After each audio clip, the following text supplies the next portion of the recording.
Good afternoon, everyone. We'll go ahead and get started with Tuesday, May 6, 2025 meeting of the Transportation, Energy, and Utilities Committee. We'll start off with introductions with Mr. Delaney. Good afternoon, y'all. Bill Delaney, Mayor's Office. Nayeli Jimenez, Council Research. Mary Stefopoulos, Office of General Counsel. Edward Linsky, Council Auditor's Office. Reginald Gaffney, Jr., District 8. Matt Carlucci at large, Group. Welcome, Ms. Pittman. Will Lane in District 3. Mike Gay, District 2. Good afternoon, Jimmy Peluso, District 7. All right, so we'll go through the agenda real quick. We do have a presentation today, and I want to take up all of our action items first, and then we'll do the presentation. So we'll do, I do see I got one public comment card. We'll do that first. Then we'll go through the agenda, take up the one action item, and then do the presentation. So looking at the agenda, item number 1 and 2 are both defers. Item number 3 is the one action item. This is Ms. Pittman's bill. We will open and close that public hearing and then amend and take action on that. And then items number 4 through the end of the agenda, so 2025-266, 278, 279, 282, 283, 286 are all on second. So with that, the first thing we'll do is the one public comment, Ms. Lynn Drysdale. Yeah, this is, and I believe we do 1 minute for public comment in TEU, correct? Or is it 2 minutes? Okay, 2 minutes. So Ms. Drysdale, you have 2 minutes. Thank you, Chairman, and members of the council. I'm speaking on entry number 9. It's the PACE loan program. It's something that's going to come before you in a couple of weeks, and it's touted as a cost-effective loan program that's supposed to help people who need roofs and new windows and HVAC and that sort of thing, but couldn't afford them by traditional means. And so it's touted as being cost-effective in a loan product when it's neither. It is actually very similar to a mortgage, except for it has a higher priority. It has the same priority as ad valorem taxes, and so if someone doesn't pay this bill, then they'll lose their home through a tax deed sale. Also, they indicate that the product is cost-effective. 11% and 12% are the interest rates I have seen on these loans for fully secured super priority liens. So it's our position at Jacksonville Area Legal Aid that we wish that you would not vote for this new product, would vote it down. Thank you. Thank you, Ms. Drysdale. That was the only public comment card. So starting at the top of the agenda, item number 1, 2025-188 is deferred, as is item 2, 2025-0189. So going on to item number 3, 2025-0258, I will open the public hearing. I have no comment cards on that, so I will close the public hearing. I need an amendment.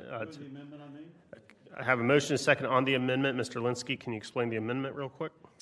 Yes, sir. Through the chair to the committee, the one of the affected properties was double counted in the legislation and on the listing. So we went ahead and adjusted that by removing that property. It did not have an impact on the percentage, sitting at 85% approval. And then there's a Scrivener's item. Thank you. I see no one in the queue. All those in favor of the amendment, please say aye. Aye. Any opposed, say nay. Amendment passes. Have a motion second on the bill as amended. Ms. Pittman, did you want to say anything about this, or just roll the dice on another unanimous yes vote? I'd like from Ms. Cherry, if you mind. Sure, Ms. Cherry.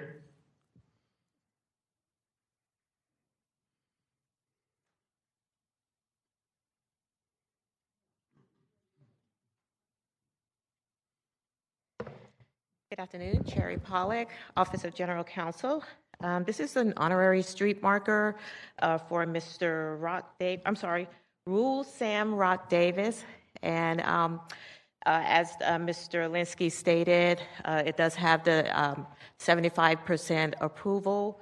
And it's just 2 signs. It's not changing anyone's address or anything. It's just 2 honorary marker signs, and they will be placed on 45th Street. Ms. Pittman, you're recognized. Thank you for allowing me to speak. This bill is really, really important to the community. Sometimes, when you're out of sight, out of mind, and individuals have done great things in the community, a lot of times they don't get the recognition that they should. And he was an athlete that came back to live in Jacksonville, and it's been a long time that his family, asked us to consider this, and I think he is a worthy candidate of this award, and it just goes on and on, all the things that he's done. So I just wanted to acknowledge that, and thank you, Ms. Pollard, for doing all of the work to make sure it's done. Appreciate Absolutely. it. Sure. You're welcome. Thank you, Ms. Pittman. I learned while watching this yesterday, this gentleman actually went to my middle school. So there's no one else in the queue. Open the ballot, record your vote.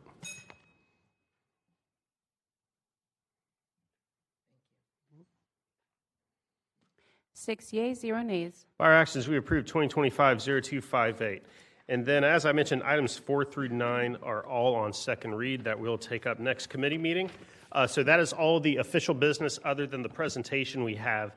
And so we got folks here, including Mr. Fuller from the Solid Waste Division, that's going to give us a presentation. Obviously, the residential trash fee was a big part of the work that we've done this year with the bill Councilmember Carlucci had, and we will have a similar bill to actually enact that coming before us soon. But I started asking some questions about, like, what are all the other fees? When were the last time some of these fees were adjusted? How do we look at compared to some of the other neighboring counties? And so with that, this is, I am going to put 25 minutes on the clock. I'd like the committee to hold their questions until Mr. Fuller gets through the presentation, and then I'll allow for time on question and answers after that. So Mr. Fuller, the floor is yours. Okay, thank you. I think we have the presentation. There we go. Eric Fuller, Environmental Programs Manager with the Solid Waste Division. And so, as the chairman indicated, this is a discussion on all fees having to do with the Solid Waste Division. The agenda today, we're just going to go through the general responsibilities of the Solid Waste Division just to give you an idea of what these fees support. We'll talk about the solid waste collection rate briefly, the different fee types within the Solid Waste Division, and then if we have time for questions, we'll go to questions last.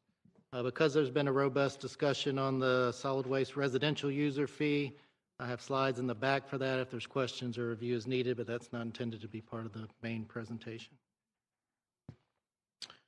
So the general responsibilities of the Solid Waste Division, solid waste and recycling collections.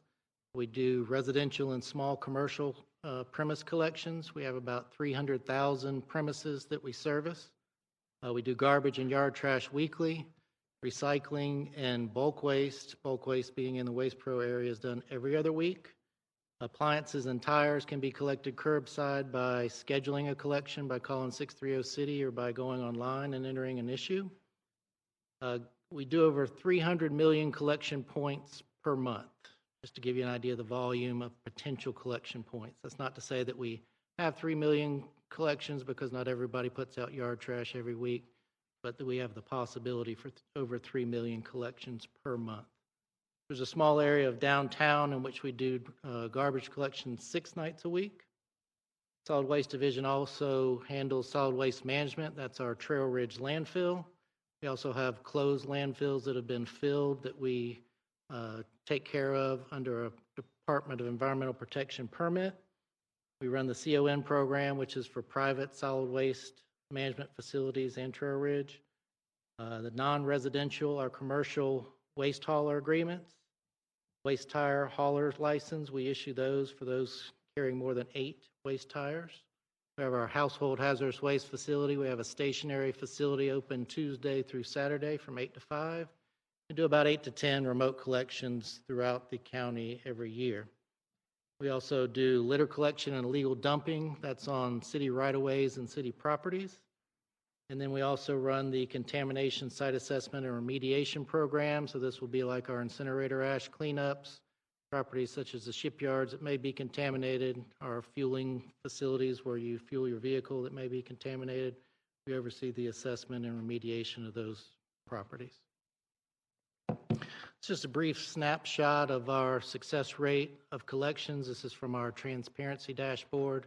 Again, mentioned we do have a potential for over 3 million collection points a month. and our rate is currently over 99% successful collections.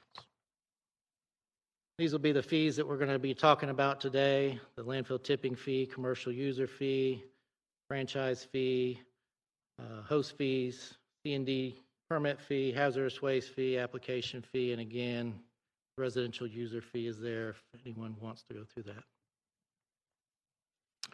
So landfill tipping fee, this is when you go to the landfill, this is what you pay for disposal. It's a per ton charge.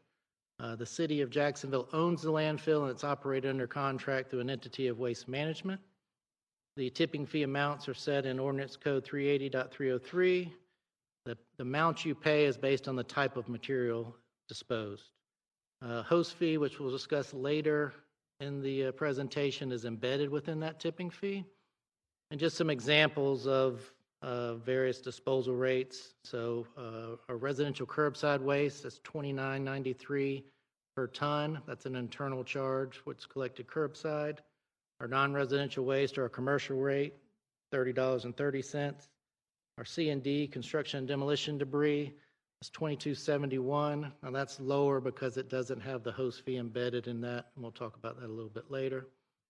Of note, on Saturdays, our residents can go out to the landfill, and the first 500 pounds of waste, it costs $1. The tipping fees have remained the same since 2008, except for a couple of legislative items that were meant to be cost neutral. 2019-55, it removed the host fee on C&D debris and instituted the C&D building permit fee. And then 2021-592, it increased the host fee at Trail Ridge, added 43 cents to all items, and it reduced the amount of host fee at our private disposal facilities.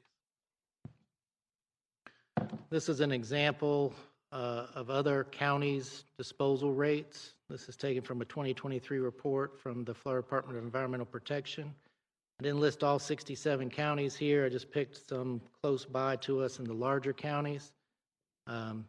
Generally speaking, you can see that we're on the lower end of the cost for the vast majority of these. So Class 1 is a facility like Trail Ridge. WTE facility, that's a waste energy facility. Those are counties that burn their trash. The white goods is a per unit rate, not a per ton rate. You'll notice asbestos, we're the highest in the state. Petroleum contaminated soils, we're in the lowest. Those last three rows, you see the state high, low, and average there. Okay, the small commercial fee. So small commercial properties that can be serviced curbside and generate the same amount of waste as our residences can apply for service just like a residential property. So the fees charged for that is $14.90 per month or $178.81 per year. There also is an option for these small commercial facilities to do just yard trash only, and that cost is $45.40 per year. Mainly those are churches. For whatever reason, churches are the ones that are taking advantage of that potential option. These are residential complexes with more than 5 units and less than 10, so that takes them out of a residential category, puts them in a commercial category. And again, small commercial properties with waste volumes and set-outs like residential property. In other words, our truck can come and pick them up curbside.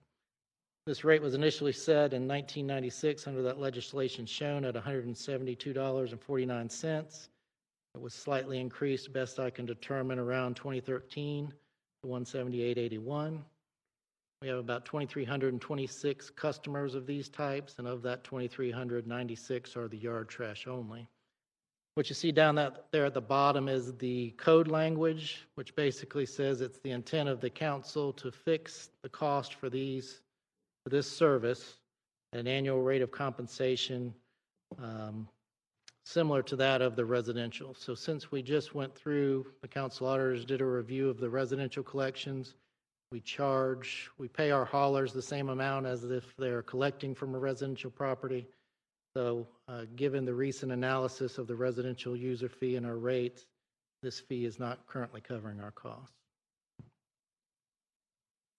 So the downtown collections user fee, this is a small area in downtown. It's east of 95, south of State Street, goes over to the base of the Matthews Bridge and then follows the North Bank. The exact dimensions are in the code under 38201. We do collections there 6 nights a week. Again, the rate is set in the ordinance code 382501. The cost for that service is $46.70 per month per can. This is garbage and yard trash only in city-supplied cans. This fee has been the same since 2012. We have 101 customers, and we service 195 cans there. So this is something we're doing 2:30, 3 o'clock in the morning, servicing these cans in the downtown area. Franchise fee, this is the fee charged for our non-residential or our commercial waste haulers for the ability to operate in the city of Jacksonville. So these are your waste haulers that are picking up trash from your restaurants, from your strip malls, from your office complexes, your apartment complexes. The franchise requirements are in 380 Part 6. In order to become a franchise hauler, you have to submit an application to the Solid Waste Division. They give us information like their company structure. There's certain insurance requirements that they have to meet. They have to show they have the financial ability to operate. They tell us what kind of equipment they're going to be using, and then they sign an affidavit that they're going to operate in compliance with our code. All initial franchise agreements have to be approved by City Council. These franchise agreements are non-exclusive. That means there's not a maximum number of haulers that can operate in the city as long as they're approved by City Council.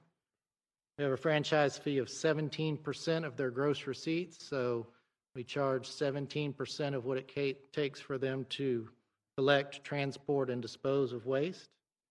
They're required to do an annual registration with the Solid Waste Division. And these types of franchise agreements aren't required for recyclables, yard trash, contaminated materials, C&D debris. And this brings in about $15 million annually. Just an example of where we are versus some other cities. Miami's 22% franchise fee, Tampa 15%, Gainesville 15%, Tallahassee 5%. So we're, I would say, in the middle to a little bit higher than the state average in regards to franchise fees. So host fees, these are internal. They're called internal because it's internal to the city. It's at private, publicly owned facilities. This is Trail Ridge Landfill. The host fee is listed in 380 Part 4, and this is embedded in the tipping fee. So when you go to pay for your disposal, it's part of that disposal fee. So at Trail Ridge, the host fee is $7.59 per ton, and that money is divided into accounts as shown there. The mitigation fund, which is to offset supposed to offset the inconvenience, if you will, of having one of these facilities in an area. So half of that money goes to Tye Brown Park, and half goes for general mitigation. 24 cents goes to the Contamination Assessment Remediation Fund, $4.74 to Solid Waste Enterprise Fund, and $2.11 for the Closure Fund.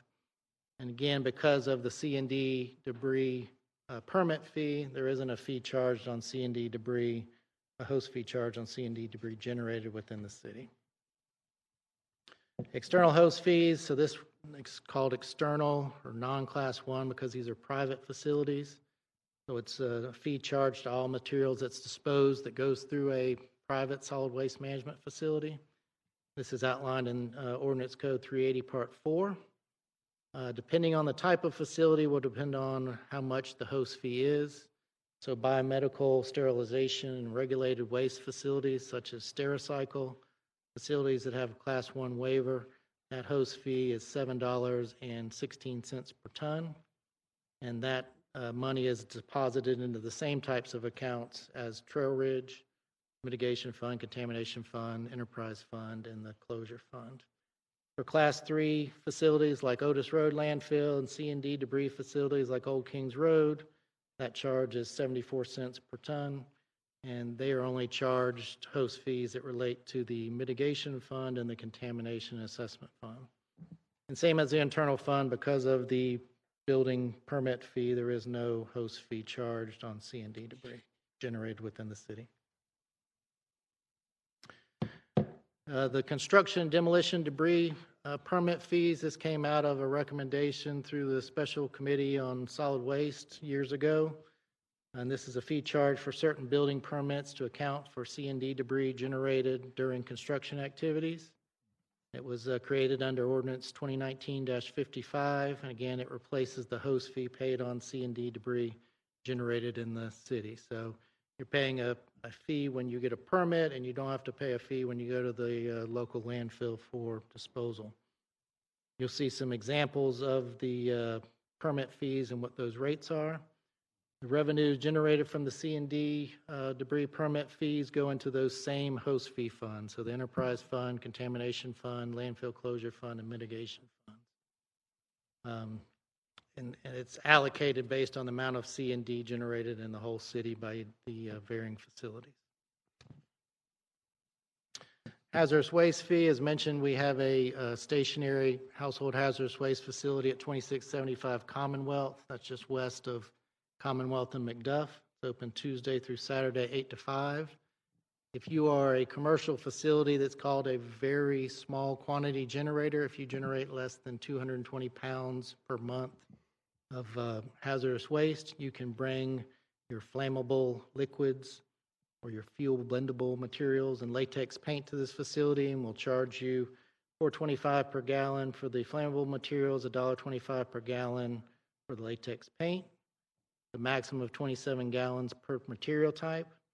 Now, if you're a resident, you can take these materials to the facility at no charge. So this is just a fee that we charge small commercial businesses. Application fees. So these are just some application fees that the Solid Waste Division processes. So again, if you're a tire hauler and you haul more than 8 waste tires, 8 used tires, you're required to have a application submitted, $100 fee, and you get a sticker to put in your windshield, shows you're a waste tire hauler. Our CON facilities, our solid waste management facilities, that application fee is $1,200. It's a 5-year certificate. Upon renewal, that renewal charge is $900. And then our commercial waste haulers, our franchise haulers, $1,500 initial application fee and a $1,500 annual registration fee. So with that, I'll wrap up that part of it. If the chair wants to entertain questions, I'll be happy to answer any. Thank you very much, Eric, and Richard, to you as well, and the whole team. We realized there was a ton of work put into that 15-minute presentation. Going to go look at the queue here. I'm sure there are some questions. There are no questions as of this time. Councilmember Carlucci, you're recognized. No, go ahead. I don't have a question, Mr. Chair. I just have an accolade to give to Mr. Fuller. Eric went to all of my CPAC meetings that we had on the residential garbage fee, and he was like a safety blanket. You know, I mean, if I didn't know how to answer a question, he was there. And I just want to tell you, you know, these city employees go out sometimes with us to town meetings. Y'all know that. They do it for y'all. And but I have to take my hat off to him because he was at every meeting, and we had him clustered up, you know, within a month or so, in some other meetings as well. But I just wanted to let everybody know. We all know Will, but Eric's he is indispensable in my opinion. And I want to thank you publicly for your help in that. I might need your help again, but I'm not sure. We'll see.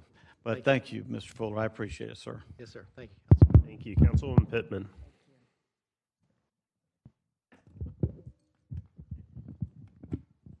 You know, I just wanted to ask a question because now I know how important it is when you're putting your trash out, how you need to make sure that you're putting it out correctly, because it can affect our community, our environment. And I guess I've never been to one of the places that they go to the dump and dump everything out, right? How do you, because I've never seen the process, so when the trucks come in, how can you tell if residents are putting all of their paint, you know, or trash together, how do you, I mean, do y'all just separate that, or you have certain construction companies? I don't see how that works, because unless it's an honor system. Is it pretty much like an honor system? Right, through the chair to Councilwoman Pittman. So if something is seen at the curb, we just won't put it in the can. So if our guys see something that really shouldn't go in, like if there's a tire, we don't put a tire in our back of our garbage trucks, because those can't be landfilled.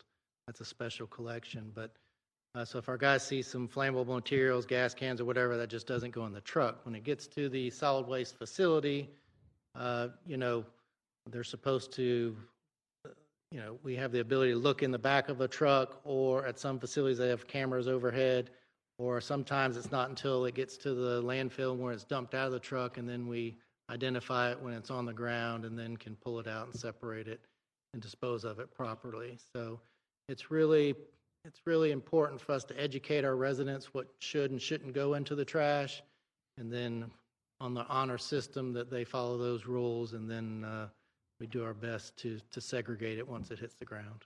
That's a lot of work. You think about when you have contractors, recently I had a flood at my house, right? And they painted and all of that, and they put everything outside, but I don't really know if they put anything in my trash.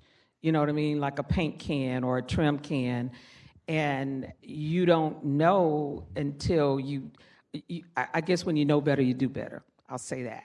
But a lot of residents don't do that because it's just so convenient, to put it in your trash can. So I got to say, I learned some things I didn't know before, and more conscientious when we're talking about fees and how this is done. So I just want to say, Eric, thank you very much, and it's important, or some type of campaign, that we need to, of course that costs money, right? But I think in order to do better, and when we know better, to have some type of a reminder of how we should take care of our land. And this is a perfect example of that. So thank you.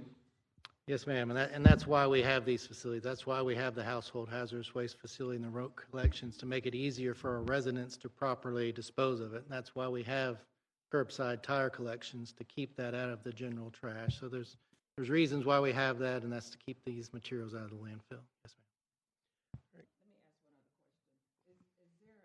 Education, like within the schools, to teach kids, because again, they're part of the household. Have we ever had like a robust campaign regarding the things that you talked about today? Through the chair to Councilwoman Pittman, I'm not aware that we've done that, other than some Keep Jacksonville Beautiful might have done some presentations, but and our recycling facility does field trips. So Republic Services hosts field trips. If anyone wants to go out there, their class, they do that. But in terms of a education system through the Department of Public Schools, I'm not aware that we've done. There's discussions about potentially doing one, but I'm not aware that we have.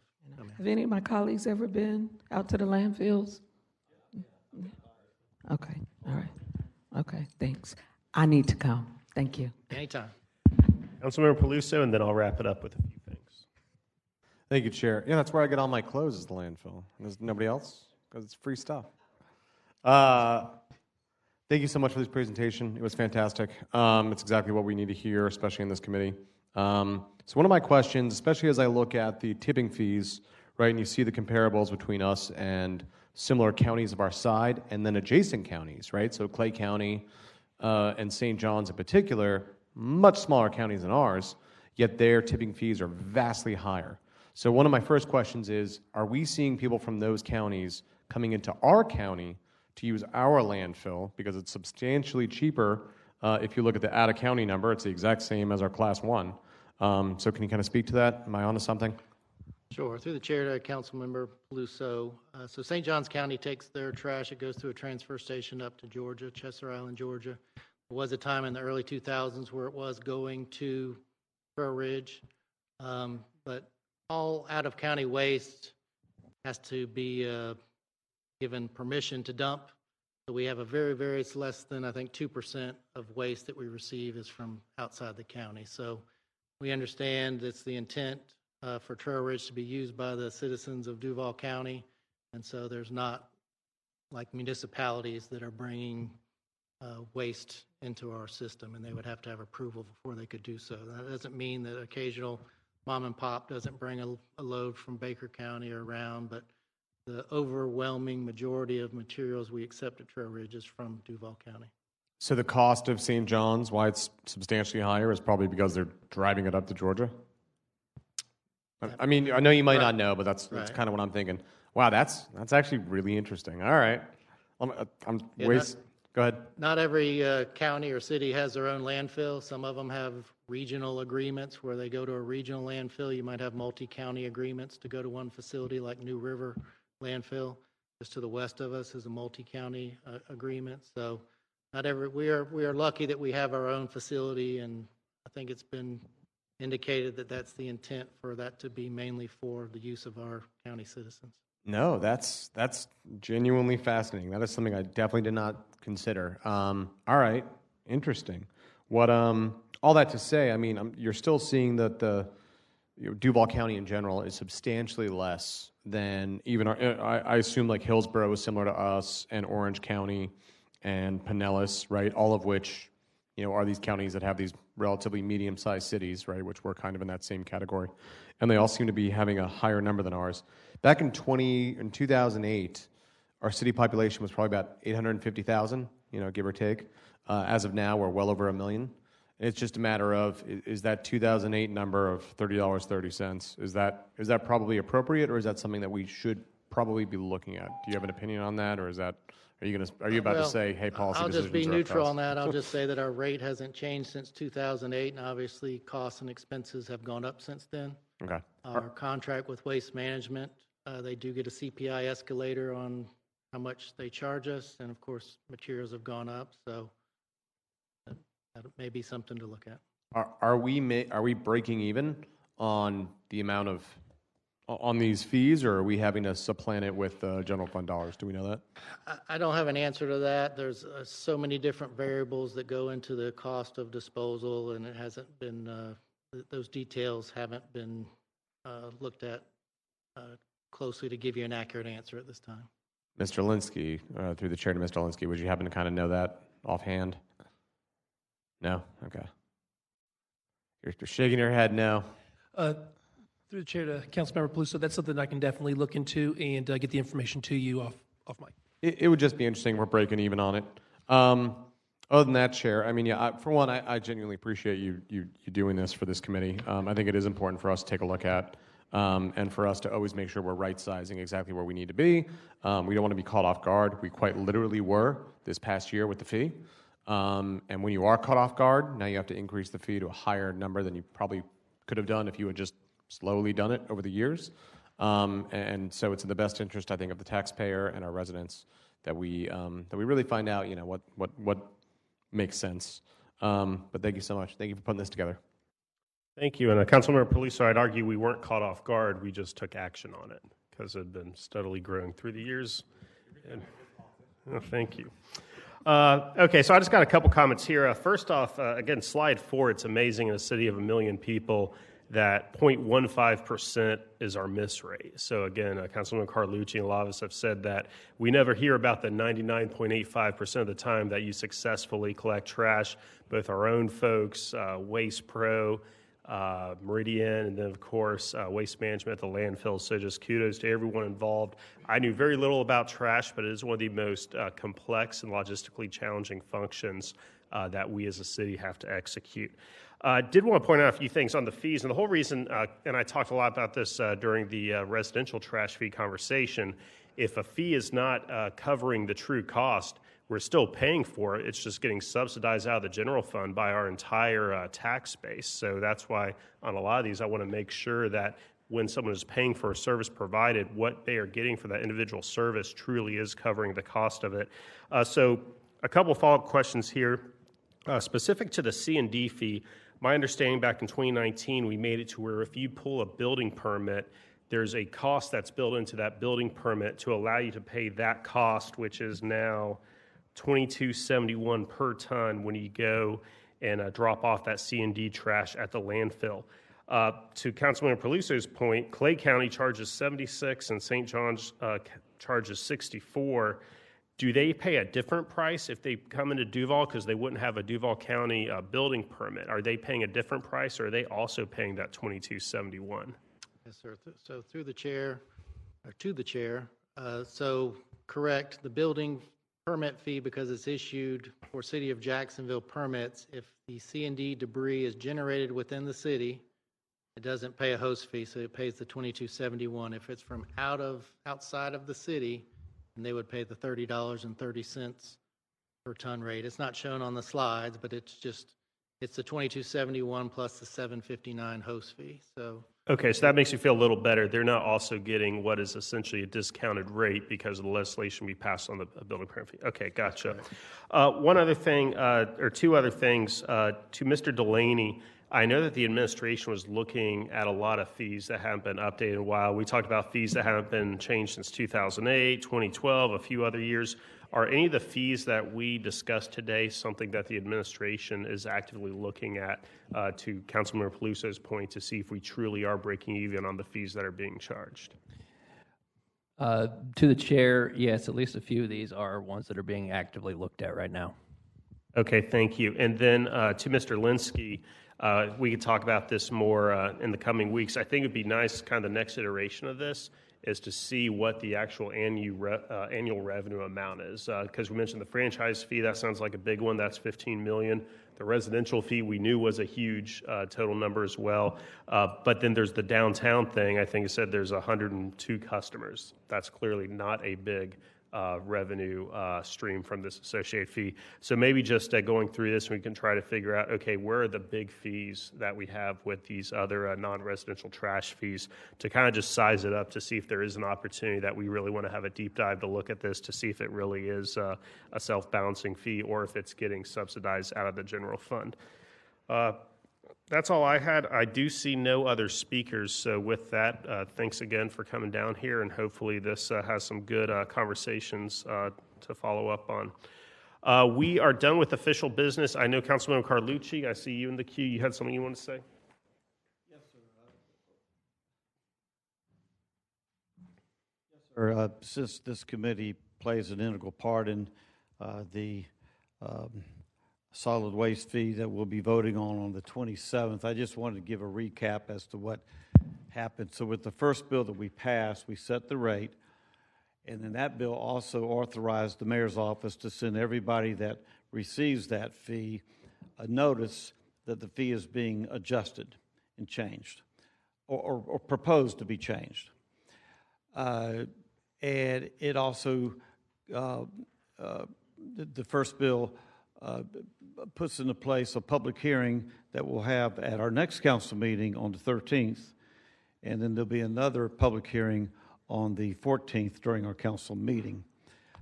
I'm not sure if the notice has gone out yet, but if not, they'll be going out like real quick.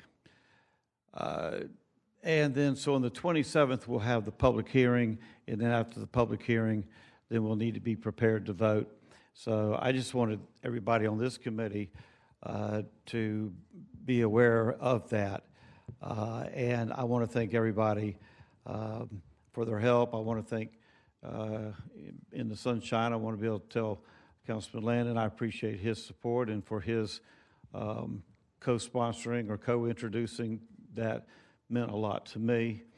And I got to tell you, I've never had so many people thank me for raising the garbage fee. I am telling you the truth. Everywhere I go, even as of last Saturday at Publix, you know, people just like it when the right thing gets done. And I want to thank this committee, and whether you voted for it or not, everybody understood the problem. And I don't mind people voting their convictions whatsoever, but we had a fair hearing and it worked out. But I do thank this committee because we don't always have the longest agendas, but sometimes we take on the daggum hardest issues. So thank you, Mr. Chair. Mr. Fuller, you looked like you had something to add. Yes, sir. Just to the chair and the committee, the notices went out in the mail starting last Saturday, so they have made it out. Thank you. I was actually wondering because I know I have not gotten mine yet. Anybody else have anything? Then we are adjourned.